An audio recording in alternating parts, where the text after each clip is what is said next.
வெள்ளிக்கிழமை அன்னைக்கு ஏதாவது கேட்டா இல்லைன்னு சொல்ல மாட்டோம், நாளைக்கே கொடுத்துற மாதிரி.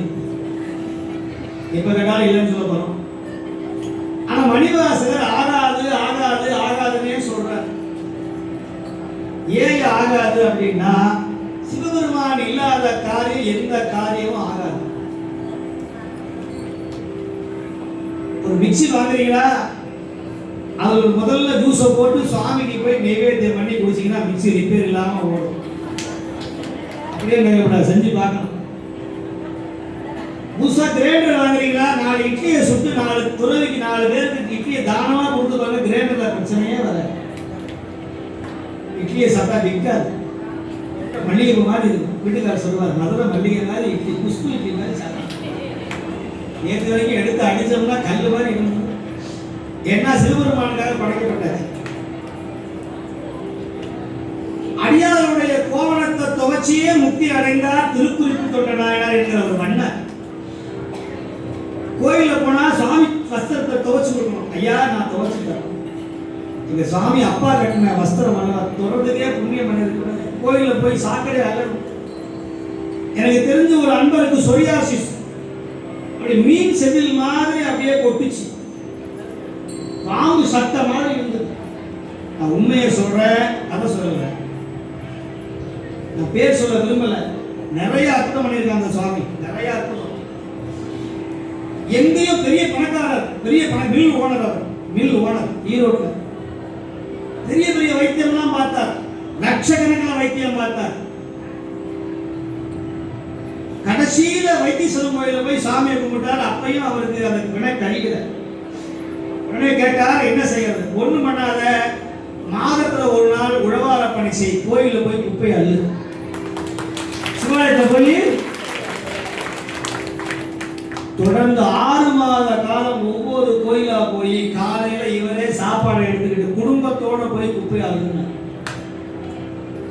என்ன ஆச்சரியம்னா, 7வது மாசம் ஒரு மருத்துவம் செய்யாது அவர் சுத்தமாக குணமாகிறார். இன்னைக்கு அவர் ஒரு உழவார பணி குரூப்பையே உருவாக்கி 250 அடியாரை வச்சு மாசமும் உழவார பணியை செய்து கொண்டுதான் இருக்கிறார். இப்படியெல்லாம் நிறைய மிராக்கள், நிறைய அற்புதம் காண்க, அதிசயம் காண்க, சொற்பதம் கலந்த தொல்லோடு காண்க. சிவனை வழிபட்டா நமக்கு யார் எதிரி, நம்ம யார் காலவாரி விடுறா, நம்ம தலைக்கு மேல கத்தியார் கொண்டு வரா, கட்டப்பா மாதிரி பின்னாடி நிற்கிறா, எல்லாரையும் காட்டக்கூடிய ஒரே ஒரு நல்ல அப்பன் பின்னாடி உட்கார்ந்து நம்ம நாடி விட்டுருவான். டேய், வழிபடு தெய்வம் புறம் காப்ப பழுதியின் செல்வமோடு வழிகளை பொழிந்தேன்னு தொல்காப்பியம் சொல்லுது. சிவனை வழிபட்டவன் எவனும் கெட்டு போனதா சரித்திரம் கிடையாது. திருமுறையை திருவாசகம் தொட்டவர்கள் வாழ்க்கை வீணா போனதாக வரலாறே கிடையாது. சிவனை கும்பிடுங்க. ஐயா நான் அசைவம் சாப்பிட்றேன், பரவாயில்ல, சிவனை கும்பிடு. 3 மாசம் அவன் கஷ்டடிக்கு நீ வரமாட்ட. 3வது மாசம் உங்களுக்கு தெரியாமையே அசைவத்தை கண்டா வாங்கி எடுக்க வச்சுடுவாங்க. நீ உள்ளவர் சாமி சொல்லுவார், நான் கூட சாமி லவ் பண்ணுவார் அப்படின்னு. சாமி உங்களை காதலிப்பார். இந்த காதலிச்சா தெரியும். நிறைய பேர் காதல் பண்றாங்க, சில பேர் காதல் பண்ணிட்டு இருக்காங்க, சில பேர் ஏன்டா வீட்டுல காதல் பண்ணா அப்ப எரியும் குணமா இருக்கு. கண்ணே கற்பகமே காமரும் பூங்கொம்பேமா கல்யாணம் வரைக்கும், அப்ப சனியனே பீடையே மூதேவியே உன் மூஞ்சில முடிஞ்சதுனால பழைய சொல் சிக்கல வந்து நிக்காத அப்படின்னு சொல்லுவான்.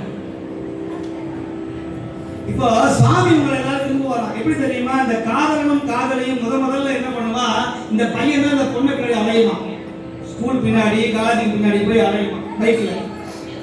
இந்த பொண்ணு பார்க்க மாட்டான். இந்த பொண்ணு தான் நம்ம ஆத்மா. இந்த பொண்ணு தான், இது திருக்கோவையார் சொல்லுது, இந்த வரலாறு திருக்கோவையார் சொல்லுது. இந்த பொண்ணு யாரு? நம்ம தான் எல்லா பொண்ணு. ஒரே ஒரு ஆம்பளை யாரு? இவர் பைக் எடுத்து வருவார், அப்படியே பார்ப்பார் நம்மள. யாரோ ஒருத்தி பார்க்கறாண்டி, பார்க்கறது விஜய் மாதிரியே இருக்கான், சூர்யா மாதிரியே இருக்கான். யார் இருக்காமா? திருப்பி மூஞ்ச அவர் சும்மா இருப்பாரா? வருவாரு, லெட்டர் கொடுப்பாரு, மெசேஜ் அனுப்புவாரு.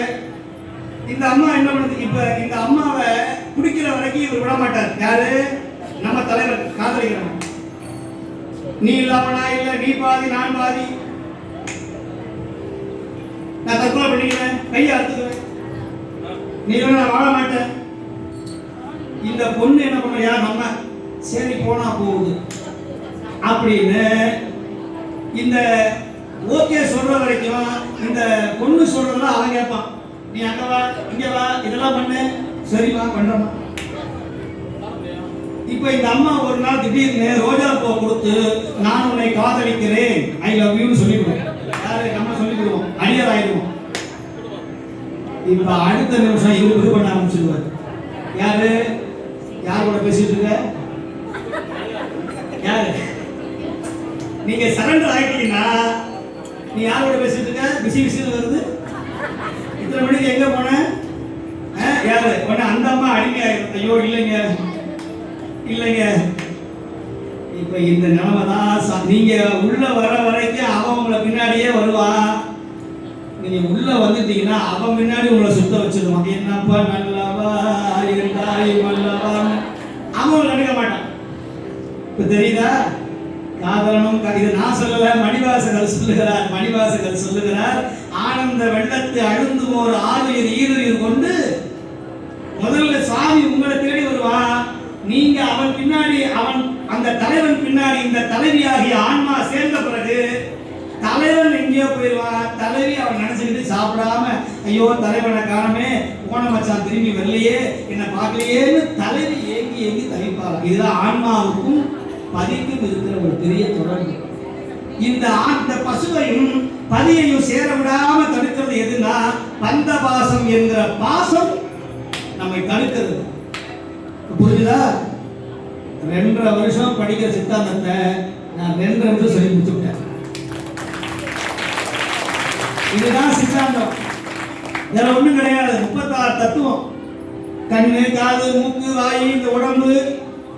இப்பெல்லாம் குழந்தை பிறந்துச்சுன்னா 36 பொருளை கொடுப்பாங்க. குழந்தை பிறந்தா கவர்மெண்ட் வந்து ஃப்ரீ, சூப்பி, பவுடரு. அந்த மாதிரி சுவாமி என்ன பண்றாரா, இந்த ஆன்மாவை தனியா அனுப்பாம 36 கிஃப்ட் கொடுத்து அனுப்புறாரு. 36 தத்துவம் கூட எக்ஸ்ட்ரா ஒரு 60 கிஃப்ட் அனுப்புறார். 60 தாத்வீகம்.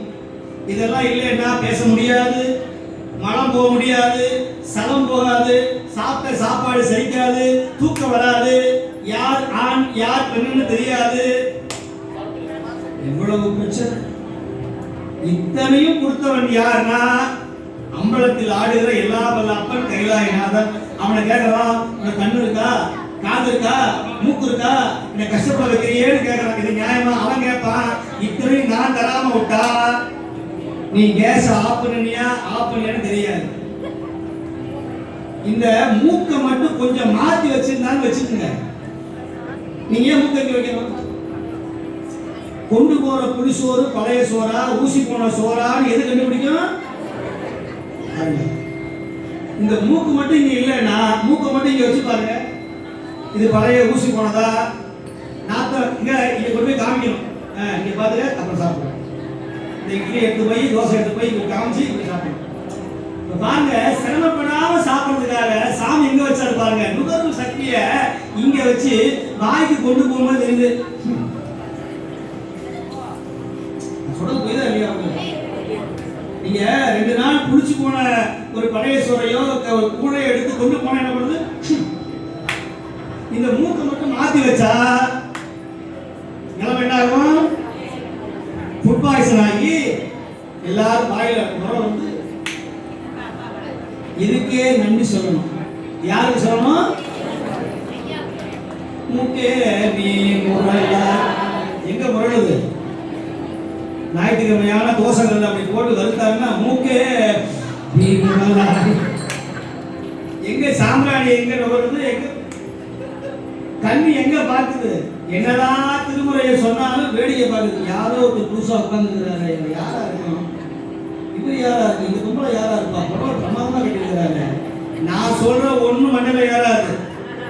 இந்த அம்மா இப்பயே இப்படி ஆட்ட ஆடுது. இந்த அம்மா யார்? எந்த தொழில் காரியார் பார்த்ததே கிடையாது. எந்த ஒரு அம்மாவா இருக்கணும்? இந்த அம்மா நினைப்பாங்க எப்படி உட்படுறது நம்மளாம். இந்த காது சும்மா இருக்குதா? என்னதான் திருமுறை சொன்னாலும் காது கேட்குதா? உட்கார்ந்து 500 பேர்ல ஒரு 150 பேர் கேட்டுருப்பாங்க. மிச்சம் எல்லாம் எப்ப முடிப்பாரோ. நீங்க இல்ல, மற்றவங்க மேல போயிட்டாங்க.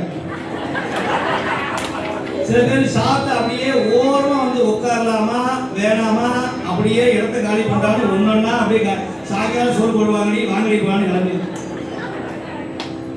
சிவனுக்கு சம்பந்தப்பட்டவங்க உட்கார்ந்துருக்கிறாங்க, சாப்பாட்டுக்கு சம்பந்தப்பட்டவங்க கம்மநாடி கோல போயிட்டாங்க இல்லையா? கம்மநாட்டி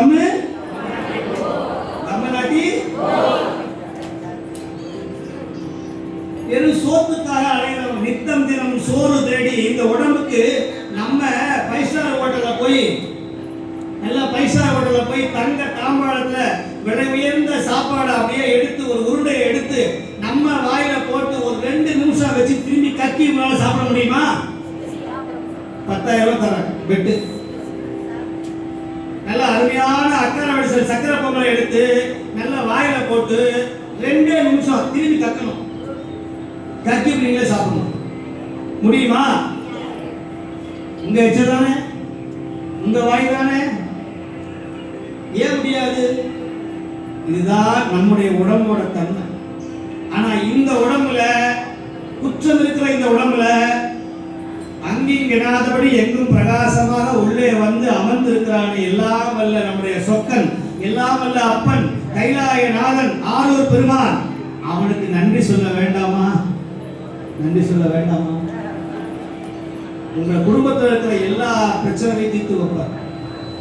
நீங்க தனியா பரிகாரம் செய்ய வேண்டிய அவசியம் இல்லை, அர்ச்சனை பண்ண வேண்டிய அவசியம் இல்லை, ஹோமம் பண்ண வேண்டிய அவசியம் இல்லை. பிள்ளை கல்யாணம் ஆகல, என் வீட்டுக்காரர் சரியில்லை, என் குடும்பத்துல கடன், சொந்த வீடு அமையலையா, சிவபுராணம் சொல்லுங்க, தேவாரம் சொல்லுங்க, திருநீரை பூசுங்க, உடலார பணி செய்யுங்க, தலையாத்திரை மேற்கொள்ளுங்க, ஆடி அமாவாசை திருவையாறு போய் சாமியை பாருங்க, அஞ்சைக்கிழமை போங்க, எங்கெல்லாம் குரு பூஜை பண்றாங்களோ அங்கெல்லாம் போய் முதல்ல நில்லுங்க. இந்த ஓதவமூர்த்தி ரொம்ப அழகா பாடினார் காலையில. மாதர் பிறை கண்ணியாணி மலையா மகளோடும் பாடி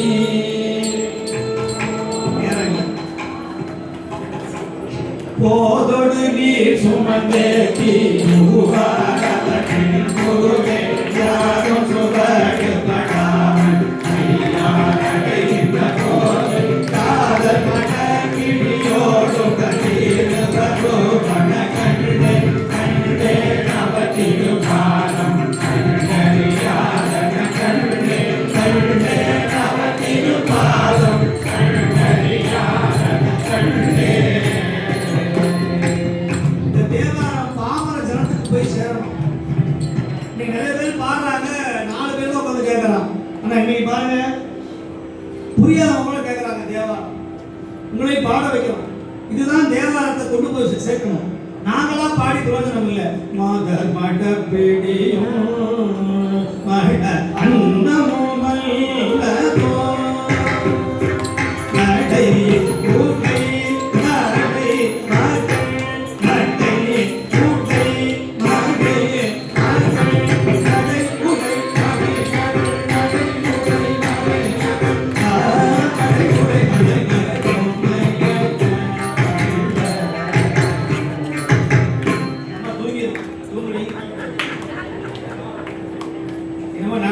உடங்கிறாரு, படங்கிறாரு, சண்டைங்கிறாரு, என்ன கடமுடாங்கிறாரு. தூங்கு. புரியுமா? ஆனா புரியுற மாதிரி சொல்லணும். முத்தை தருபத்தி திருடைய தீக்கிற சக்தி தரவண முத்தி தொழுவித்து திருவரையன போலும் பட்டு முகத்த தவறு மடிவே மக்கள் தலை கத்த கழிவு மக்கள் கிளி மக்கள் பொழுது கண்ட பரவு பரம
குழந்தையை தாய் அப்படி மடியில் வச்சிருந்தாங்க. அப்படியே கண்களை நீரோட மகிழ்ச்சியோட அடியாருக்கு ஒருவேளை சாப்பாடு போடணுங்கிற ஒரு எண்ணத்தோட ஒரு பெரிய கத்தியை எடுத்தார். ஹர ஹர ஹர ஹர சிவ சிவ என்று தன்னுடைய குழந்தையுடைய கையை பிடித்தார். குழந்தை சிரிச்சது. குழந்தை சிரிக்கணும், அம்மா அழக்கூடாது, அப்பா மகிழ்ச்சியோட வெட்டணும். இத தன் பிள்ளை 5 வயது குழந்தை, தவத்திற்கு ஒரு புதல்வனை, காதல் திருமகனை, சீராள தேவ நாயனாரை கொஞ்சம் கூட சலனமே இல்லாமல் அந்த கையை பிடித்தார். சிறுத்தொண்ட நாயனார் சிவனை நினைத்தார். செங்காட்டங்குடி சுவாமியை வழிபட்டார். அந்த தாயார் உருகினார். தன் கத்தியை எடுத்தார். அழகலை என்று தன் குழந்தையுடைய தலையை அறுத்தார். ரத்தம் பீரிட்டு அடித்தது. இன்னும் நீங்க போனா தெரியும், அந்த இடத்துல ரத்தம் பீரிட்டு செங்காட்டு நான் பார்த்துருக்கிறேன். சாமிக்கு எவ்வளவு, அதனால அம்பாவை கூட்டிட்டு வரலையா, சாமி தனியா வந்தார். அம்பாளுக்கு பொறுக்குமா? இதை பார்த்து சுவாமியே கலங்கினார். உடனே அந்த குழந்தைய